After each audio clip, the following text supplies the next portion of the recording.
how about we jump into this topic of money? Um, Yeah, yeah. yeah. So one thing I mentioned last time was that by the age of like 24, 25, was making probably more than I ever would. And that being because I thought my future ahead of me was going to be just in the realm of like nonprofit work after I quit this big tech job.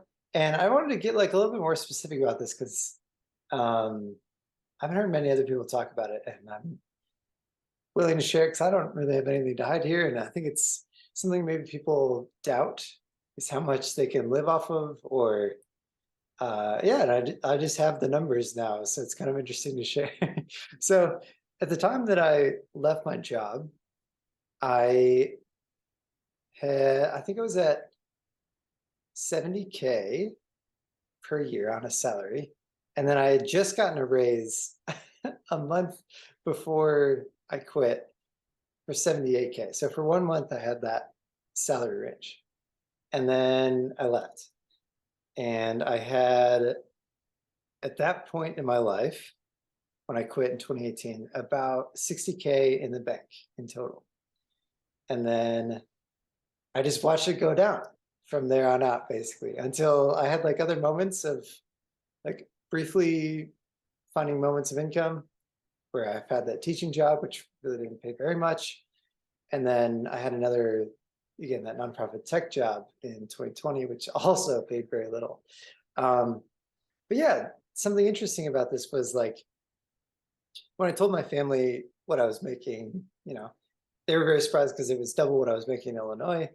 And, anything in like let's roughly say like the 75K range, right? Was like more than, my sister and brother-in-law were making, and I was younger than them, and that was just like very interesting. But yeah, what was more interesting, I guess, was like in the years coming, just seeing how little I spent in the midst of doing a lot of different things. So 2018, I quit my job, and then I went to Japan with my friend Dan. And then when I got back, I ended up thinking and like questioning where I wanted to live. So I went to Denver with some friends, and then I went to Illinois. So I traveled like to three different places, flying, and I also, yeah, just didn't have income for an entire year. But despite three different trips and living my life like pretty normally, I only spent 14K over the course of an entire year. And I think that blows a lot of people away to think that like just shy of the poverty line, which is somewhere around like 12K for the average American. Um, yeah, I was only like $2,000 above that. And had I never gone to Japan, I never would have crossed the poverty line in that sense. But Mm. anyways, there are things about this that probably are unique to my situation, but maybe not to others. Maybe I'm like similar to other people. Like I had the luxury of, low rent because I was in a share house. So I had two roommates and that was working well. And I was single and I don't have any kids or anything. So there's no dependencies. So all my money was just spent pretty much on the basic necessities: food, rent, insurance, whatever, like a phone bill. Uh, yeah, but it was pretty fascinating to see. I only spent 14K, and that stayed very consistent with the exceptions of larger trips, occasionally putting that money above 14K realm. But yeah, the most I would spend in a year, I think, was 20K. But I was usually below the 20K range, just slightly above the 10K range, somewhere in there. And so given that, it's like if you save up, like in my case, I had almost 60K in my bank. I realized that like on that trajectory, I could go several years without working again. And that was really interesting. So it actually brought me back to work, even though I could have kept going, was more of a social stigma problem than it was like, oh no, I've run out of money problem. So yeah, that's just like an interesting thing that it's weird to discuss with people because I think generally it's a taboo topic to discuss like specific numbers and money and like this kind of gets into weird feelings of again some of my fears of like privilege. I recognize that like my tech job did give me a crap ton of money. Like most kids out of college are not going to get above like 60K in a salary, but I was lucky enough to get 70. And yeah, I don't know. But it's also like you don't need that much to survive. And so like for people who are thinking about it, like you can probably make do with, you know, less than 20K a year. I think it's just interesting to explore what are your monthly finances, and if you put that over the course of like a year or whatever, what do you think you could live on? Like, what's your runway for just like, I don't have a job, I have whatever's in savings. How long will that last? Yeah. Um, so yeah, I just wanted to share that because again, I've never heard anyone else talk about it. So yeah. Yeah, I appreciate you sharing, like, yeah, like candidly about like the numbers. And yeah, like it helped, like yeah, it helps give me some perspective on, you know, like, yeah, like how you were thinking about like your time off and like your runway, so to speak. And yeah, and like even like how you, yeah, felt about like your income and your spending and stuff. It sounds like you were like quite happy with your income and like quite happy with your spending and like quite happy with the savings that you had. Um, where like uh I can imagine like I like for myself, like I think like I felt like I needed a lot of savings. Um and Mhm, mhm. yeah, and I also had a sense, I also thankfully had a sense from traveling of like maybe I don't need that much. And so I also like my yearly spending, I think like historically was substantially more than yours. Um and it was Oh yeah. but you know, after spending a year in Taiwan, like that year between my ex-partner and I think we spent like 20 grand between like two people, you know. And so it was like, and so that was a really great moment of like, so like how much do I actually need, you know?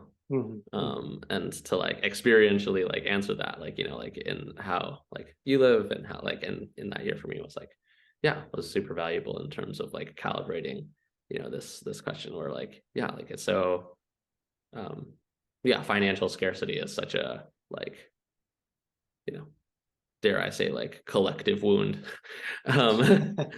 Uh-huh. Certainly, yeah, individual.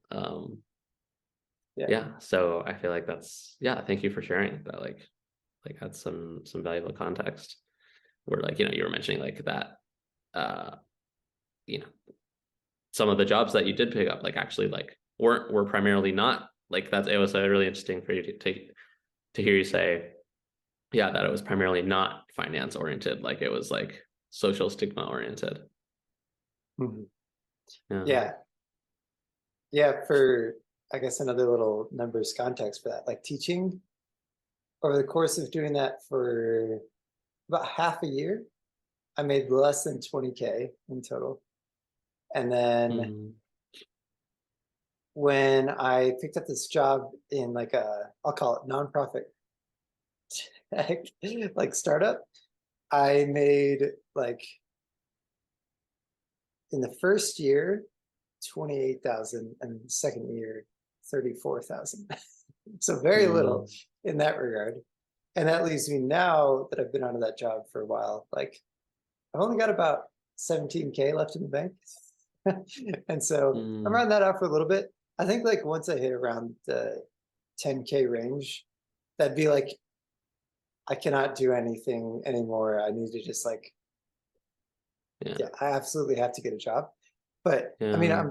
I have absolute plans, for instance, this month to go back and get my job as well. But that's also because I have ideas of like what I want to save for, such as I'm thinking about going back to school or something like that. Um, so that's like pretty goal oriented as well. But um, yeah, I don't know. Just wanted to be totally open about that. Yeah, I appreciate it. yeah, the like, yeah, like when, how much is enough and how much is like, oh shit, I gotta be, this is like, I gotta prioritize this again. Like that's such an interesting and like individual question, I feel like. Hmm. Yeah, I think for me, another part of this that's kind of scary, and this is something I think a lot of people might not be able to have the luxury of, which is I don't have health insurance, and I haven't had it since 2018. So Mm, in the US, that's a huge issue. Like that's kind of also why I feel I need something in savings, is because like I don't know, I can't prevent the fact that like one day I get in a car accident and break my arm, and like that's a big hospital bill, you know. totally. So that's why I feel there's a sense of like, okay, if I were to drop below 10K, I'm really taking a risk here of like I'm going to go into debt, and I don't want to do that. Mm, Because I don't have health insurance, and because yeah, life is just kind of unpredictable, and that seems totally, yeah. risky, you know. Yeah. How do you feel about something like saving for retirement? Like, how do you think about that? Is that like a priority? It's Yeah, like not that no, important. that's actually a good point you bring up. I didn't get to talk about this before, but I actually stuck out to the 2 year mark in that first big job, the Intuit tech job. Um, because wow, do they do wonders for a 401k. Like corporate world, corporate America really hits you with like, oh my gosh, put as much money into retirement as you can while you're in that, if you ever go into that, which most people in our generation end up doing at some point, like touching base with the corporate Mm, world. And yeah, okay, so when the 2 year mark hit, all of my 401k became like vested, and then all of that like matching that the company did was also vested. So I wanted to wait until that mark before I quit, which actually that was like mm, a big part of me dreading my last month or two there. Because I was like, mm, I'm literally only staying for this, because I think it would be really financially stupid to like neglect the fact that it would be about like somewhere around 14K in retirement of what they were going to match for me into my mm, 401k. And so I was like, okay, can I tolerate a job for 1 to 2 months for 14K that I get to have when I'm like 70 years old? Okay, I think I could do this. So I like yeah. tolerated the like dread for that. So I do think about retirement, and I for a while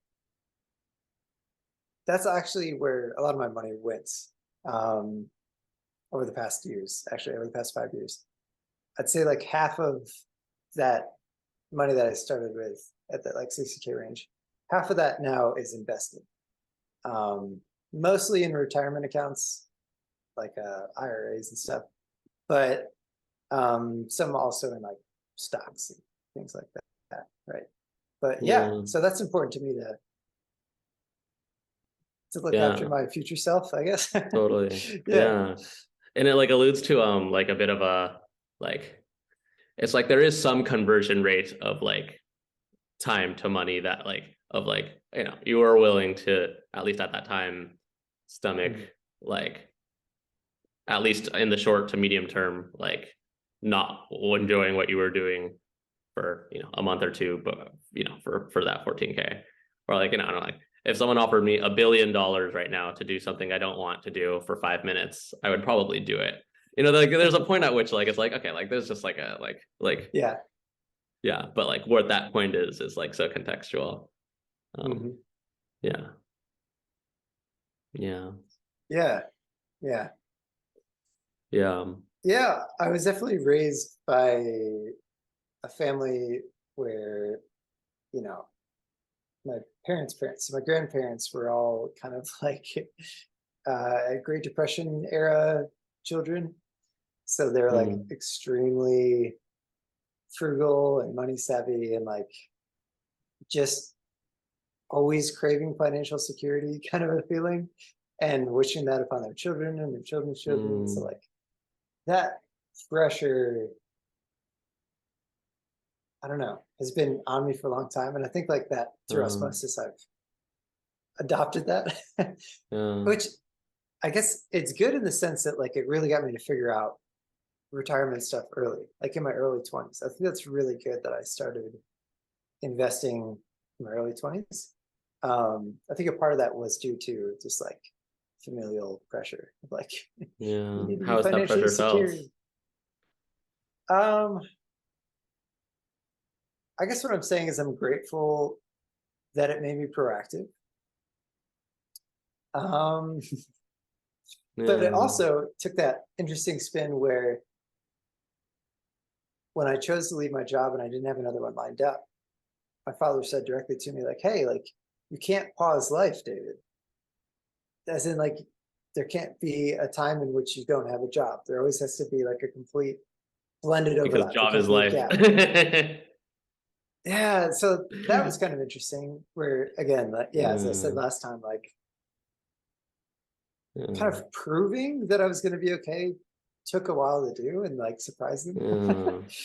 Yeah, it But sounds like based yeah, on their history with money, it felt like yeah, it felt like you were like not understood or seen in like what you were doing because there was this assumption that like oh like this is like like money must be a focal point and you're like well like it doesn't for me right now and like yeah. you know like wanting to be there to be some to yeah for there to be some seeing and understanding there.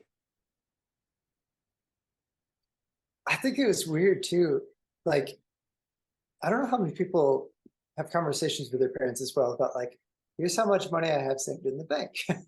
Here's how much money I just made last year. Here's how much I've invested. Like, it's kind of weird that like I was inclined to tell them these things to ease the conversations that kept happening. To be like, Hmm. hey, look, To like it's fine. reassure Yeah. but instead it Yeah. like it was like no that freaked them out. Well, sometimes it was like, okay, like we kind of get it, but by principle, we still don't agree with it, kind of thing. Totally. Yeah. That was exactly my experience. That's been exactly my experience too. Like I when I I shared my financial situation with my parents, and like my dad was kind of like, "Ugh, okay, fine, you can do what you want, or like I guess this makes sense. And my mom, but my mom was still like, my mom like I think finances like has never like been her you know main role in the family, and so she was still like, like it doesn't matter, like you still need to have a job, you know. Like Yeah. that was kind Yeah. of like the um yeah. It's interesting for me to reflect on like the saving for retirement question actually is one that I think is I feel like is implicit in a lot of like especially in like the tech industry where like you know people are making lots of money and like this like kind of what's enough. Um, I feel like the target is always like you know however much I think I need in retirement before people feel like oh they have enough. Hmm. And you know Oh, people yeah. like I feel Interesting. like the numbers that I usually hear from people are like in the millions, you know. Um, and which Yeah. like I understand. And like I think Uh-huh. it's taken me a while to like articulate this, but I think where I have arrived is something like I just want to make sure I have enough money for the next, I don't know, 10 to 20 years maybe. Maybe 10 is like even just 20 or even just 10 where like especially based on like how much I have learned and grown and changed in the last 10 years. It's like Hmm. my life will be unrecognizable in 10 years and like based on how like AI and shit is going, like the world's going to be unrecognizable in 10 years, you know. And so Fair like enough. Fair you enough. know, like in 10 or 20 years like we might have UBI. 10 or 20 years we might have been killed already. Like in 10 years like and like everything in between, you know. And so like Yeah. plant Yeah. like being like I need to have like $3 million in 50 years is kind of just like dude there are so many variables in that equation that like you are not considering here like Yeah. Yeah. it's like I mean like yes of course I see that and yeah that's not how I think about it at this point. Hmm. That's a great point that like I don't think, for instance, that 25-year-old self who is like, okay, just stick out these 2 months for this retirement thing, was thinking about any of these things. I think I would agree with you now that like the world will be unrecognizable in 10 to 20 years. So needless to say, definitely my life will be doubly so.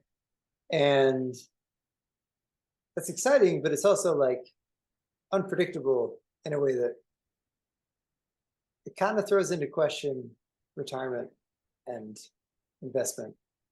But I mean, still.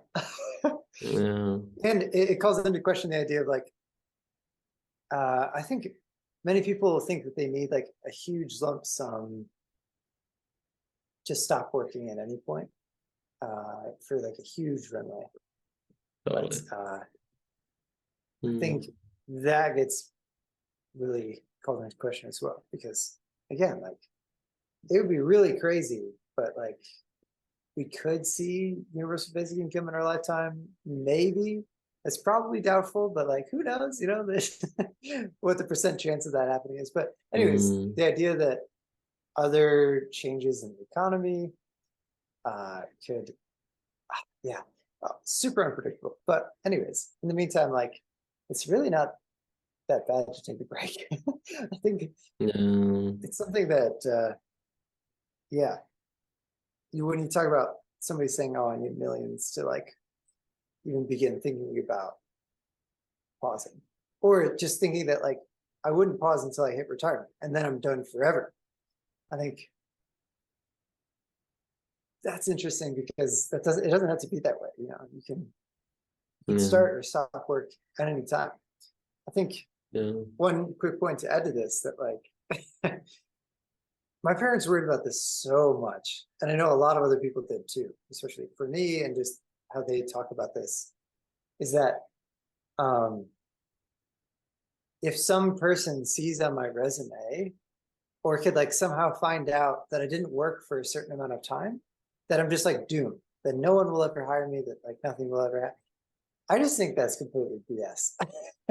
like that just hasn't panned out in your experience. Like clearly you no, got another job. Like yeah. I don't think that this is as life altering as people expect. Like to have a gap in one's resume, I don't think that matters really for like the types of companies that people probably should want to be working for anyways. Maybe that's a broad criticism, but like the average company, why would they care? You know, what difference does that really make? If you can do good work and do the work that you need to do for the job, who cares what you did for the past like 2 years? I mean, I see like that it matters for like careers where I imagine that there's a strong correlation between how much it matters and like how important obedience is in the role. Or like, oh, tell me more. I'm curious. I haven't played with this slot before. Yeah, like I would imagine like the more bureaucratic, the more like do as you're supposed to, like an organization, the more important it is that you have been doing as you're supposed to. Okay. Okay. That would be my sense. And versus in environments or companies or industries where like, no, they actually want you to like be independent and like operate independently. Like I think a lot of tech is like this. Like certainly I think a lot of like startups and small businesses where like places where there's more work to be done than there's people to do it. Like I think this tends to be valued. This tends to be valued. Like there's an abundance of like shit that needs to be done. Yeah, I think like my sense is that like being able to think and act independently is like valued versus like looked down upon. So I could see it. Yeah, that's a good point. That's a pet theory, but I could see it varying from like industry or like even company. Yeah, that's like fair. I can only speak from a few data points here. Yeah. This might not be universal. That's a fair point. Sure, yeah. But yeah, certainly in my experience, like it is more enjoyable to be in that kind of kind of company that like values like independence rather than like obedience. Hmm. Yeah. Yeah, I think that we see generation through, yeah, a generational change that millennials don't have as much like company loyalty as Mm, like previous generations, which is kind of interesting. yeah. I don't know what more to say beyond that, other than Yeah. like it kind I of feel like makes maybe sense to we're me. totally. I feel like we're like drifting obey from the original like job quitting or money kind of, or like in the money subgenre. What do you think about like about pulling it back that way? Yep. Yeah, yeah. Sweet. Yeah. Um, yeah, two questions that I posed previously, like if either of them are interesting to you, we could go to them or we could do something else. One was around like, yeah, some of the moves that you have made over the last few years of like thinking of like yeah, decisions that you have made and how like particularly ones that panned out particularly well or like particularly not well. Um, and the other question was kind of, I think some like at least in the last call, a lot of our conversation was around like positives of quitting in the job, and I was wondering if you were, yeah, if you've reflected at all, if you want to share any reflections on, yeah, the ways in which it's, yeah, been hard or not what you had hoped or what you had expected Hmm. or whatever. Yeah, okay. I wonder if I can answer both of these questions at once. Sure. I'll try and give it a thought. Uh, let's see. Or it could go one at a So time. If there's one that feels more interesting, follow the one that feels more interesting.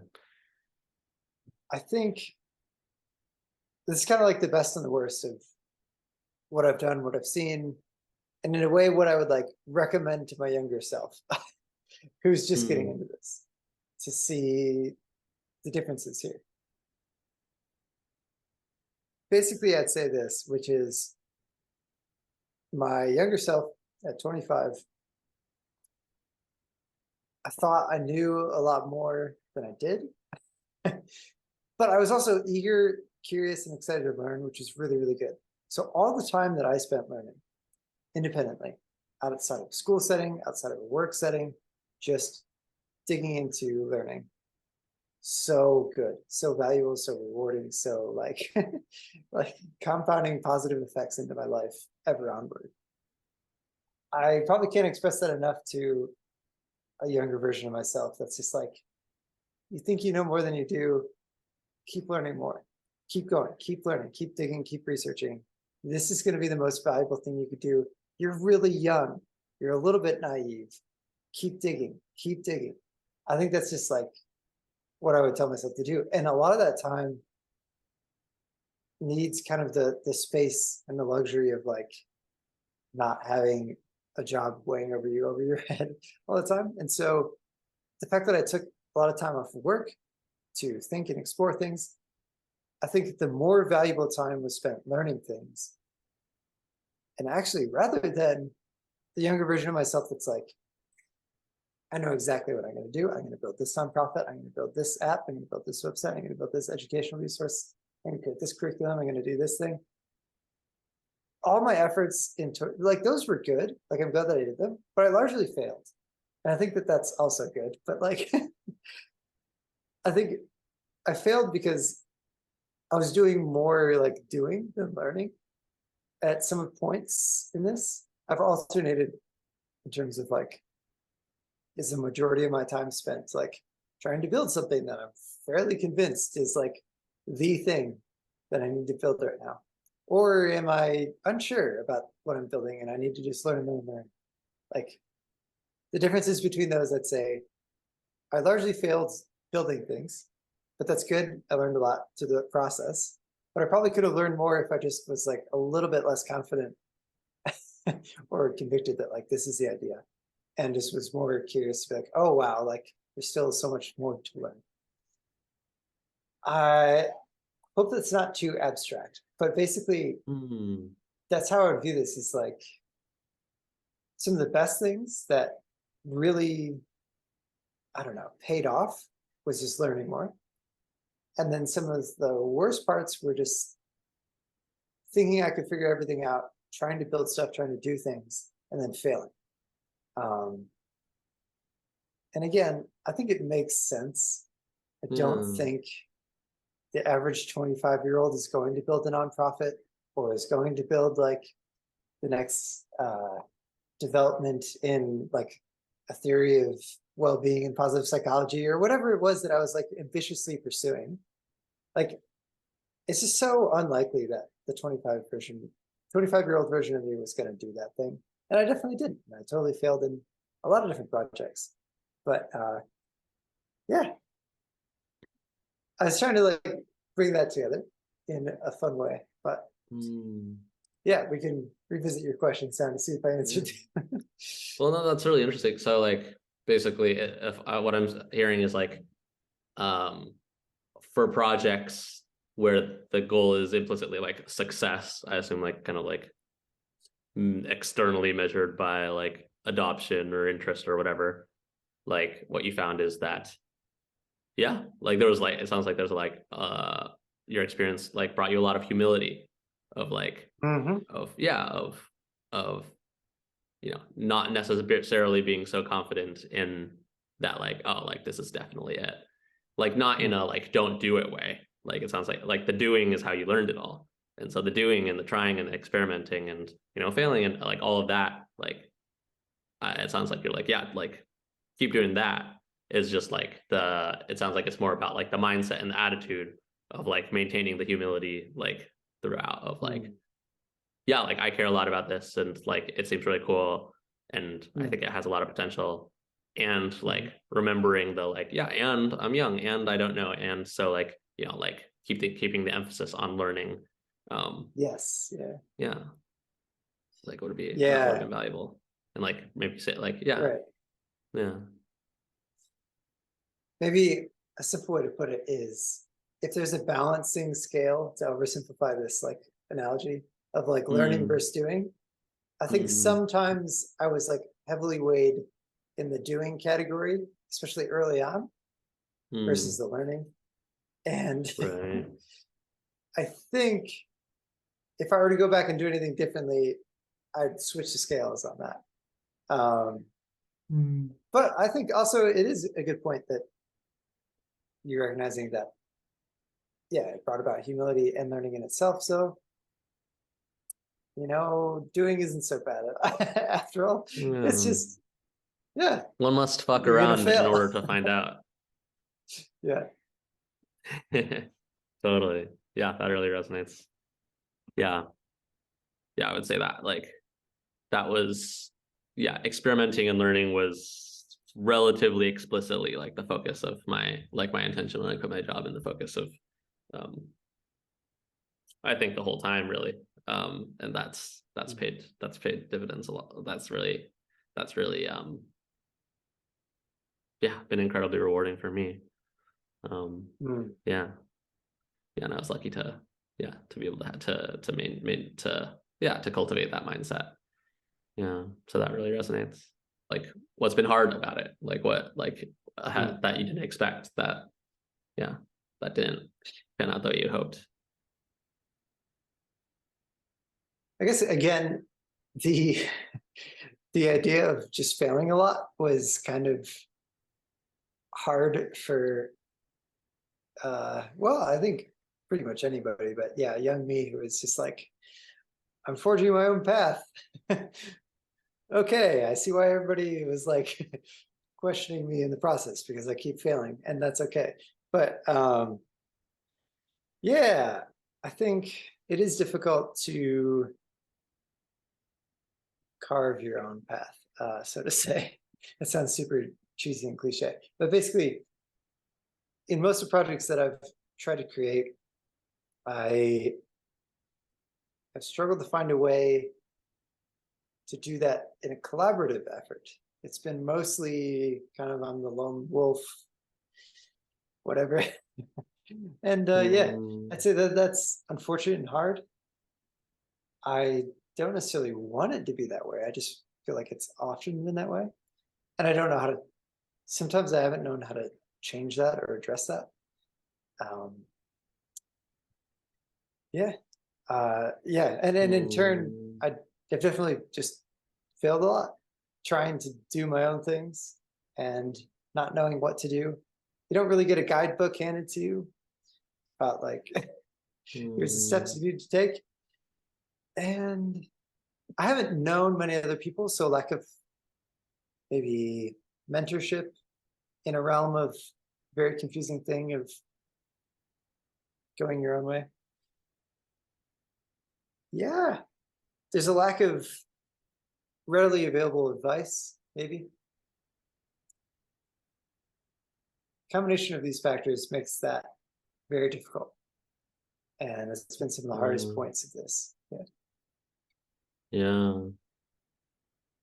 Yeah, it sounds like one of the like the two that you mentioned were basically like, yeah, being confronted with like failure, at least in the way that you had, and like how, like you didn't say this, but I inferred that, you know, like there was a sense of that reflecting on your self-worth of like if like I am a failure or something, and yeah, and that being like really painful. And then like probably related, but like not being able to go to anyone, like not knowing who to talk to, not having like mentorship, not having, you know, right? Because I was having another conversation with someone else, but in another context about beauty. Actually, that was a really interesting conversation I could share with you later. But there's something I think there, like I've been observing like a general pattern of like when one is high status, it is hard to get help in like any context, right? So it's like whether it's like if you have like power in an organization or are rich or like are like attractive, like beautiful, or like whatever it is, or in this case, you know, like living the dream, like not having to work. You know, it's like, you know, you ask someone for help, or you like share about your problems, and people are like, what the fuck, like what are you complaining about, like first world problems, these sort of thing, you know. And so like yeah, it's hard, like I've definitely noticed like it's sometimes it's hard, it's been hard for me to ask for any support. And yeah, and plus like who to even ask for support, right? Like who would be able to share, who might have input that was, yeah, valuable, or not valuable, not that other input's not valuable, but like from a place of experience maybe. Yeah, that resonates. Yeah, something you just said also stood out to me that reminds me of the idea that, going back to the topic of relatability, which was something I mentioned. Yeah, just that when I would go out and talk to people about what I'm actually doing with my time, which was trying to research some things and do projects, and a lot of people were very confused. So I'd say most people that were my friends around our age, the average peer was just like, what are you doing? Just go travel like anyone else would on like a gap year, or go do these things. And that was another weird aspect of this, where if they were accepting of what I was doing, it could fluctuate in different ways of what that looked like. And one of those ways was, okay, cool, you got the time off. That means you go take vacations. That means you go travel. That means you go see the world. And it's really weird to explain to people that that wasn't my goal, and that's not my purpose in doing this. Like, I didn't leave my job just so I could go see the world. It was different reasons, and most people couldn't understand those reasons, or just didn't resonate with them. And so that was kind of a weird hiccup in the journey of trying to talk to people about this. And yeah, so if I'd say like, oh man, I really want to work on this thing, does anyone want to work on this with me? Again, there'd be kind of like a dismissal sometimes of, why are you doing this with your time? Like, what are you doing? Like, go, you know, go to some random country, whatever, you know. It's like when you did pursue what you wanted, like, and you reached out for collaboration or whatever, like, not only did you not feel understood, like seen, but you feel like judged, and like people like try to tell you like, oh, like you shouldn't be doing what you're doing, like you should be doing something else, like why are you doing that? Yeah. You know, which is like, you know, doubly painful when you're in this place of like, oh, like I'm struggling, like, or like, you know, Yeah. yeah, or at least in a way. Yeah. Yeah. I think that's fair. Or maybe just a simple way of saying it is I think I was just looking all along for relatability, connection, understanding, some of those basic things. And Yeah. another thing that might be relevant to comment on is the fact that most of the time I wasn't dating someone during this time. I have been over the past year, and that's made a significant difference in the dynamics of how all of this feels. But yeah, and then I wasn't necessarily, yeah, I think I was striving for connection a lot during this time. This is maybe a simple way to put it. So yeah, Yeah. it feels like relevant context to a lot of things I've been saying before, where That it it even might be affected different. your dating life, you know, and it's like it's so it's Yes, yeah, yeah, and yeah, that like being quite difficult. yeah. Yeah. I imagine somebody else would have a very different experience if they were in a very serious relationship, or if they're married, or if they have a family. Like that whole experience would be a different shade. Totally. Yeah, I think that's a way Totally. in which I was very lucky, right? To like have been with my ex-partner through all of this, or through most of this. And so like that wasn't something I had to worry about, like impressing potential partners.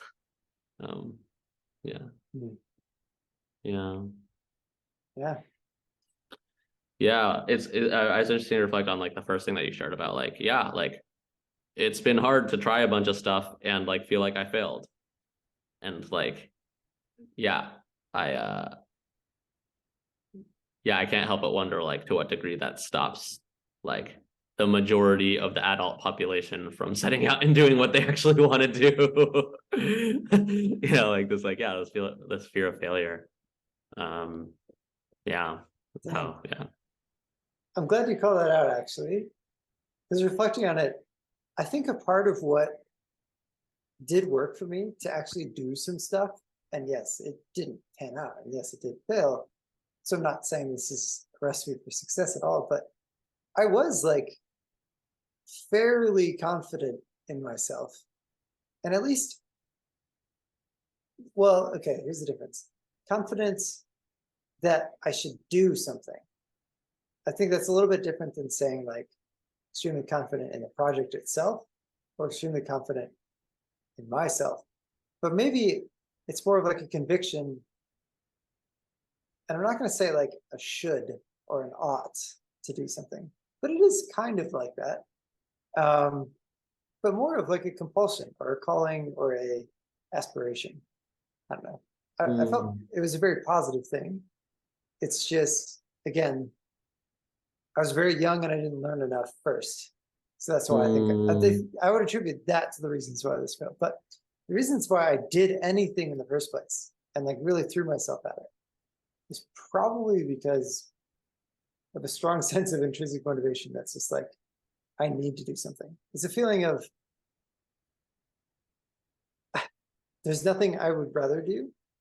And on the flip side of this is like, if I don't do something like this before I die, I don't know, I'll be just filled with deathbed regret. And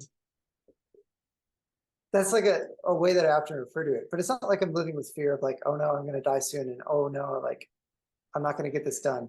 But it's more of like a positive form of motivation. But yeah, that's interesting. I noticed like I have a totally different set of like how I like did / would approach it. Like approach that, like the question of like failure, like how to handle failure. Yeah. So it's interesting to see that we have different ways of thinking about it. Yeah. I guess I'm saying that I'm glad you called it out, what you did, which is that, yeah, to do something rather than nothing, basically. That like most adults are struck by the fear and therefore don't do anything, even though they might want to do something. Yeah, I think totally. maybe I'm coming back to myself who's saying, oh, I wish I did less and learned more. And I think that part of me is just like wary of the fact that I failed often. But I wouldn't want that Totally. part of myself that says like learn more, do less, to eventually say, okay, stop doing because you're just going to Mm, fail. Because I still want to do yeah. and fail. But there's got to be some balance here of like recognizing that I'm young, that I'm naive, that I don't know that much, that I'm still experiencing a lot, and to be open to learning more, yet to also be like, I really have to do some stuff. Like Yeah. this is my thing in my, like I have to do stuff in life. Otherwise, like I feel like I'm wasting my life. So, Mm, I guess I'm recognizing these are different forces that in extremes probably are bad. So there's some balance there to be struck. mm. Um, yeah, that makes sense. Yeah, like trying to yeah, trying to balance like yeah, like there's awareness of this part of you that is like, yeah, like failing really hurts, or like feeling like I failed really hurts. Um Mm. and and also balancing with a sense of like, yeah, like wanting to like, and so you mentioned like, yeah, I can't not do something, like I have to. And if I don't, like my, you know, like yeah, my life is like meaninglessy sort of thing. Yeah, and I'm curious if you've ever dug into that, or like opened yourself up. Yeah, yeah. Um, Mm. yeah. Yeah, I noticed for me, like yeah, I think maybe like overall I would describe the way that I have approached things as like non-coercion, like trying to not force myself into doing stuff. Um, even Yeah. as I have like even as in various pockets I have. Mm. But do it less. Yeah, where uh I feel like doing a bunch of inner work basically has been so valuable. Like that's basically been like what I've like what I feel like has moved the needle for me, Mm. which is like uh to move away from seeing myself as a failure, basically, to like realize, to recognize that like it's like, oh, Yeah. well, what's wrong with failing? It's like, oh, it's because it's Mm. like really hurtful. Why is that really hurtful? It's because I like, well, my whole life, whenever I failed, like people I care about have like thought less of me. And like, oh, why does that matter? It's because like, oh, like I want people to like me. And it's like, and why is that?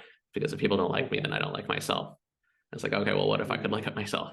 You know, and so I feel like my sense is that a lot of this, like, at least for Mm. me, and I suspect in a lot of and others, like just boils down to like inner child wounds of like, Mm. yeah, not feeling like enough, not feeling valid, not feeling like worth having worth, not feeling, you know, not Mm. feeling like whatever, unless I do, unless I'm successful, unless blah blah blah, like unless Mm. other people approve, and then maybe if other people approve, then I will be enough.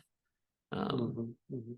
and yeah, and like I think what the inner work has did was like allow me to at least tend to that, to like not feel like, you know, failure would lead to free fall, but failure could lead to like, you know, Mm. like I could catch myself. um Yeah. yeah. And the recent game changer has Mm. been like the shit with my fucking mom, dude. Like right now, like I feel like, Dude. you know, I haven't made major bids for whatever, like ambitious goals. Like that still feels like something that I'm working towards, like getting to a place where I can like feel like I can be ambitious in a grounded way. But like, you know, just like minor, like, you know, just like bids for connection, talking to a stranger. It's just been like, Mhm. yeah, it's been Yeah. yeah, like night and day difference, in terms of like not feeling like I need that, the validation, and like how like profound that has been. Um, yeah. Mm. And then I suppose like in the Yeah. interim, what I did, which was really valuable, was like make tiny bets, like make bets that are not like that I can't fail. Really, is like Mm. the bet is the like, right, the experiment is like figure like try surfing, Like I can't not like I can't fail at trying to surf it as long as I do it. Like it's not about getting good. It's not about learning to love it. It's just like try it. You know, and This like is a when the stakes are pass-fail low. class. Yeah, Yeah. yeah, yeah. So those are some of the things that I think that I did that I've done that I feel like have Okay. been like extremely valuable for me. Yeah. It's because like to protect, you know, like in the meantime, until I've like cultivated like the self-love in my like the actual self-love. Yeah, I think like keeping the stakes small and protecting that like that little guy who's like, you know, afraid of like he feels so much that if he feels too much, like no one will love him. You know, like I want to protect that guy. Like he matters, you know. Yeah. Hmm. Yeah, this kind of makes me want to turn that one question back to you of what did you try that you're really like, okay, that was a game changer for me ever since you left your job? Yeah, dude. A lot. I noticed that we are over time and I think I need to get going. Okay, So that's cool too. maybe we could chat another time if you're open to that. We can continue with part 3. Always. Yeah. Cool. All right, Uh-huh. then maybe let's do that. Yeah, and then we can Deal. see the like what have I done that has been like that's felt like game changing for me. But dude, all Deal. right, maybe we move towards wrapping up. Been good chatting with you, man. Yeah, Yeah. it's Yeah. Sorry. like both surprising and unsurprising how much there is to talk about. Yeah. Yeah. I keep getting to this point where it's like, all right, this is the last thing, then we'll wrap it up. I'm like, oh, but wait. Oh, but wait, there's more. Yeah. Oh, All right, man. dude. Cool. Thanks again for Yeah. your time, man. I'll talk to you later. Yeah, we can Yeah, schedule dude. some time. All All right. right. Well, See ya. peace. Bye.